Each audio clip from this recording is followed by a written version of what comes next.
கோவை மாவட்டம் சூலூர் வட்டாட்சியர் அலுவலகத்திற்கு முன்பு தற்போது விவசாயிகள் உண்ணாவிரத போராட்டம் மேற்கொண்டு வருகிறார்கள். கூடுதல் தகவல்களை வழங்குவதற்காக செய்தியாளர் ஐஸ்வர்யா இணைந்திருக்கிறார். ஐஸ்வர்யா, விவசாயிகளுடைய போராட்டத்திற்கு என்ன காரணம்? உண்ணாவிரதம் மேற்கொண்டு வருவதாகவும் சொல்லப்படுகிறதே, வட்டாட்சியர் அலுவலகத்திலிருந்து யாரேனும் பேச்சுவார்த்தை நடத்த முனைந்திருக்கிறார்களா? கள நிலவரம் என்ன?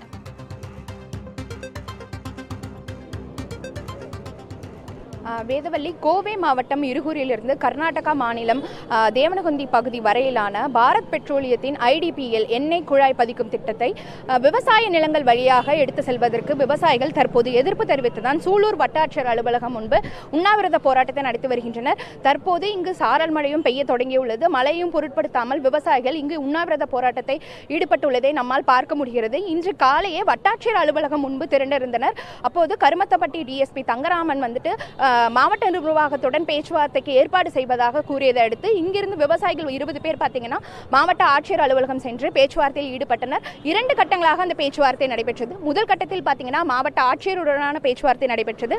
அதில் எந்த முடிவும் எடுக்கப்படாத அடுத்து மீண்டும் மதியம் ஒரு 2ஆம் கட்டமாகவும் பேச்சுவார்த்தை நடந்தது. அந்த பேச்சுவார்த்தையில் பாரத் பெட்ரோலியம் அதிகாரிகளும் பங்கேற்றிருந்தனர். ஆனால் அந்த பேச்சுவார்த்தையிலும் உடன்பாடு எட்டப்படாத அடுத்துதான் தற்போது விவசாயிகள் இந்த உண்ணாவிரத போராட்டத்தை தொடங்கியுள்ளனர். தற்போது நம்மிடையே இந்த உண்ணாவிரத போராட்டத்தில் ஈடுபட்டுள்ள தமிழ்நாடு விவசாயிகள் பாதுகாப்பு சங்கத்தின் நிறுவனர் ஈசன் முருகசாமி நம்மிடையே இருக்கிறார். அவரிடமே பேசுவோம்.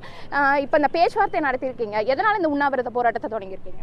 பேச்சுவார்த்தையில் எங்கள் கோரிக்கைகள் ஏற்றுக்கொள்ளப்படாததால் நாங்கள் காலவரற்ற உண்ணாவிரத்தை தொடங்கியிருக்கிறோம். இந்த திட்டம் மொத்தம் 340 கிலோமீட்டர், 270 கிலோமீட்டர் சாலையோரமாக அமைக்கிறாங்க. இந்த 70 கிலோமீட்டரையும் சாலையோரம் அமைப்பதற்கு சாலை இருக்குது. மத்திய அரசோட சாலை இருக்குது, மாநில அரசோட சாலை இருக்குது, கிராம சாலைகள் இருக்குது. வேண்டுமென்று அந்த நிறுவனம் 30 ஆண்டுகளாக எங்களை பழிவாங்கி வருகிறது. மீண்டும் அதே இடத்துல மீண்டும் ஒரு குழாயை கொண்டு வந்து அமைக்க வர்றாங்க. நாங்கள் சாவதை தவிர எங்களுக்கு வேறு வழியே கிடையாது. மாவட்ட ஆட்சியர் எங்கள் கோரிக்கை எடுத்து சொன்னோம். மாவட்ட ஆட்சியர் கேட்கவே மாட்டேங்கிறாரு. இல்லை, ஏற்கனவே கெயில் போன்ற திட்டங்கள் நெடுஞ்சாலை வழியாக செயல்படுத்தப்பட்டிருக்கு. இந்த திட்டத்தையும் சாலை ஓரமாக செயல்படுத்தலாம்னு கேட்டதுக்கு அதிகாரிகள் தரப்பில் என்ன சொல்லியிருக்காங்க? உண்மை சொன்னோம்னா, மாநில முதல்வர் அவர்கள் நான் ஆட்சிக்கு வந்த அந்த திட்டத்தை எல்லாம் சாலை ஓரமாக அமைப்பு எங்களுக்கு வாக்குறுதியை கொடுத்துருக்காரு. தேர்தல் அறிக்கையிலும் இருக்குது.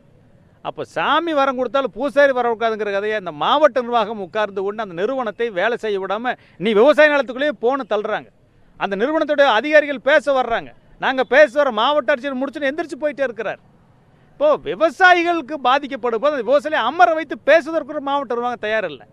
இதை எங்கே முடிவெடுக்கிறாங்க? தொழில்துறை அமைச்சர் சென்னையில் முடிவெடுக்கிறார். அவரோட எங்களுக்கு பேசுறதுக்கு ஒரு வாய்ப்பு ஏற்படுத்தி கொடுங்க. எங்கள் தரப்பை சொல்கிறதுக்கு ஒரு நியாயத்தை ஏற்படுத்தி கொடுங்க.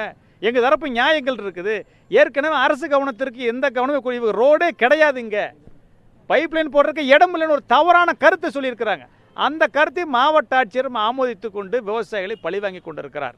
எனவே மாண்புமிகு தமிழ்நாடு முதல்வர் அவர்கள் உடனடியாக இதில் தலையிட்டு இங்கே இருக்கக்கூடிய 2000 விவசாயிகள் வாழ்வாதாரத்தை காப்பாற்ற வேண்டும். எங்கள் கோரிக்கை நிறைவேறும் வரை நாங்கள் இங்கே உண்ணாவிரத்தில் இருப்போம். மழை வந்தாலும் சரி, நலஞ்சாலும் சரி, கைது செஞ்சாலும் சரி, சிறையில் அடைச்சாலும் சரி, எங்களுக்கு நிலத்தை விட எங்களுடைய உயிரும் உடமையும் பெரிது கிடையாது.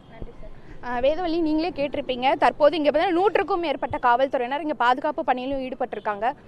தொடர்ச்சியாக இந்த உண்ணாவிரத போராட்டத்தையும் விவசாயிகள் தொடர்வதாக தெரிவிச்சிருக்காங்க. வேதவள்ளி, விவசாயிகளுடைய உண்ணாவிரதம் தொடர்ந்து வரும் நிலையில் அவர்களுடைய கோரிக்கைகளுக்கு அதிகாரிகள் செவிமடுக்கிறார்களா என்பதையும் நாம் பொறுத்திருந்து பார்க்கலாம். தற்போதைய தகவல்களை தந்தமைக்கும் கலந்துரையாடியமைக்கும் நன்றி ஐஸ்வர்யா.